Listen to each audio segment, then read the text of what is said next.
আসসালামু আলাইকুম বন্ধুরা, কেমন আছেন আপনারা? আশা করি সবাই ভালো আছেন। আমি আলহামদুলিল্লাহ আপনাদের দোয়ায় অনেক ভালো আছি।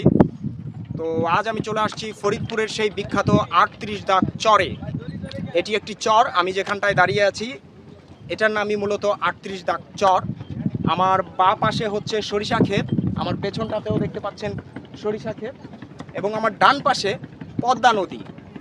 এই পদ্মা নদী পাড়ি দিয়েই আমরা মূলত এই চরে এসেছি। এটাই হচ্ছে ঘাট। ঘাট থেকে নেমেই দেখলাম চমৎকার একটি ভিউ। তো চিন্তা করলাম একটু বন্ধুদের সাথে শেয়ার করি আমি কোথায় ঘুরতে আসলাম।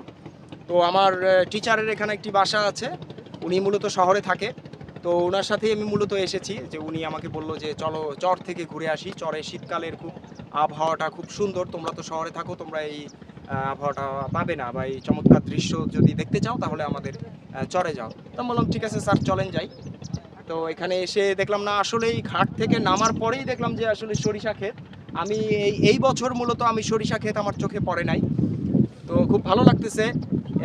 এক পাশে সরিষা ক্ষেত, এক পাশে নদী, মাঝখানে সূর্য মাথার উপরে। আমি তেমন একটা চোখে দেখতে পাচ্ছি না সূর্যের জন্য, আজকে প্রচণ্ড রোদ। তো এই গ্রামটি অনেক সুন্দর একটি গ্রাম, খুব চমৎকার। এখানে আরও অনেক বাগান টাগান আছে আমার জানা মতে, কলা বাগান আছে সম্ভবত, ভুট্টা ক্ষেত। এবছর টেলিভিশনেও মেবি আপনারা দেখেছেন, এবছর সবথেকে বেশি ভুট্টা চাষ করা হয়েছে এই গ্রামটিতে, এই ৩৮ দাগ নর্থ চ্যানেল ৩৮ দাগ চর। এই জায়গাটার নাম ৩৮ দাগ আর কি। তো মূলত এটা একটা চর। তো খুব ভালো লাগতেছে, বাতাস খাচ্ছি, পাশে দুইটা দোকান আছে। তো ওই দোকানে গিয়ে এখন চা খাবো।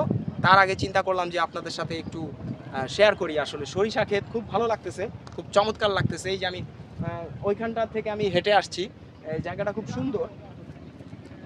মূলত এইখানে প্রচুর সরিষা ক্ষেত, ওখানে দেখা যাচ্ছে শেষ মাথা কোথায় গেছে আমি আসলে বুঝতে পারতেছি না। হেঁটে হেঁটে গিয়ে আসলে দেখতে হবে। আর এই গ্রামে তেমন কোনো চলে না, অটো টটো পাওয়া যায় টুকটাক। আর ঘোড়ার গাড়ি সব থেকে বেশি, আমি এই গ্রামে এসে যা দেখলাম সব থেকে বেশি ঘোড়ার গাড়ি এখানে, প্রচুর ঘোড়া। আমার মনে হয় এখানে প্রত্যেকটা বাসায় একটা করে ঘোড়া আছে, ঠিক আছে। তো খুব ভালো লাগলো, ঘোড়াগুলো দেখেও ভালো লাগলো।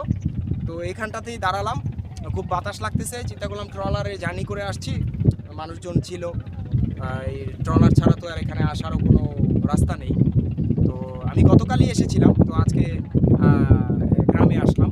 তো দেখি আজকে সারাটা দিন পুরো গ্রামটা ঘুরবো এবং আপনাদেরকেও ঘুরে দেখাবো।